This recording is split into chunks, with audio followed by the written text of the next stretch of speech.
Okay, let's go ahead and jump in with our first scheduling feature, blackout dates.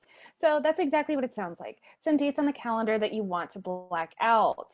Um, so why would you choose blackout dates? This is going to enable your schedulers to easily and automatically skip appointments on specified days of the week, holidays, date ranges, or a combination of all of those. It's going to keep your authorization utilization super up to date so you make sure that you're getting the most out of all of the authorized units and hours that you're giving, and they're not wasted sitting on appointments for days that you're actually going to be closed.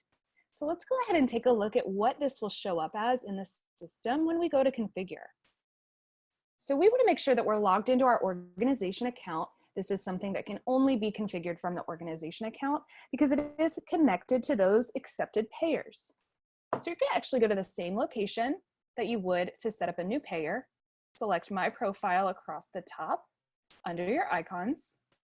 And the middle option here, Extended Profile, is where we want to be, all the way down to Accepted Insurances. Here, your entire list of organizational accepted insurance is going to populate. You can see down the right side, there is an edit pencil in each of these rows. So go ahead and click on the policy that you want to add some blackout dates for. And this is payer specific, so you would need to add blackout dates for each payer. If it's something like a company-wide date that you're closed, Thanksgiving week, for example, maybe you're closed the whole week, that would be amazing. So here you can see once you click the edit pencil, you get all of these options. Blackout dates is what we want to look at. So you can select weekends, US federal holidays. This is the standard list of holidays. The custom is what's going to allow you to select a specific date range or days of the week. You'll click on the calendar. Let's do, like we said, for that last week of November for Thanksgiving.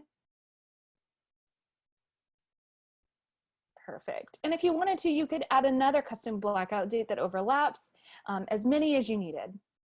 Once you have everything configured here the way you like, if you select preview blackout dates, it's actually going to take you to a calendar view that will show you with red X's what dates you've marked off the calendar that you do not wish this payer's clients to be seen on.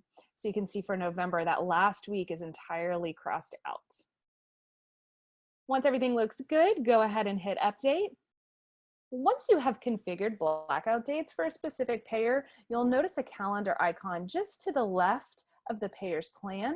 If you hover over it, it's going to give you a brief view of what those blackout dates are. And if you wanted to edit them, you could even click here to jump right back to where we were initially and edit as you needed. So now let's go ahead and take a look at adding appointments to the calendar and what that interface looks like when you're adding appointments that are going to run through a blackout date that you've already configured. So I'm going to go ahead and start my schedule in November. And I'm going to add some time to my Rockstar Therapist calendar with our patient, Monica. Let's make this series go through, let's say, the end of the year, so we could really see that week in November that we blacked out. You'll notice also on the appointment creation screen, once we add in this service code for treatment, the system's going to tell us that we're scheduling through a blackout series. So as long as all of this looks accurate as far as what you've configured for the blackout dates, go ahead and hit create appointment. So now let's go take a look at the calendar. You can see for this week, it's filled in the rest of our days.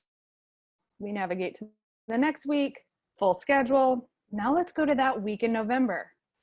There are no appointments on the calendar. So the system's automatically left those appointments off, keeping those units, those hours in your authorization, showing those that still need to be utilized so your team can take full advantage of putting those units and hours on different days, getting the maximum revenue back from that authorization for you. So let's say another example is you have a therapist who is a complete overachiever and you're so lucky to have them. They want to see patients 365 days of the year, no matter what. You want to make sure for their clients, their appointments aren't getting blacked out. So what we have configured in the system is a way for you to specify per client that you want to bypass the system blackout dates. To do that, you're going to go directly to their authorization. So let's go ahead and pull up our patient, Monica. And jump right into her authorization here for the 97153. When we get into our authorization, we are going to open up the configuration for the service code that we want to bypass the blackout dates with. The very first tab that opens, General, all the way to the right, you'll see Bypass Blackout Dates. Simple check and save. And your awesome therapist is good to go to see her patients, making sure those appointments do get put on the calendar, even though you've set up blackout dates for that period of time. So some key points to remember for your blackout dates is these are used to restrict scheduling on holidays, weekends, specified days or date ranges, or a combination of all of them.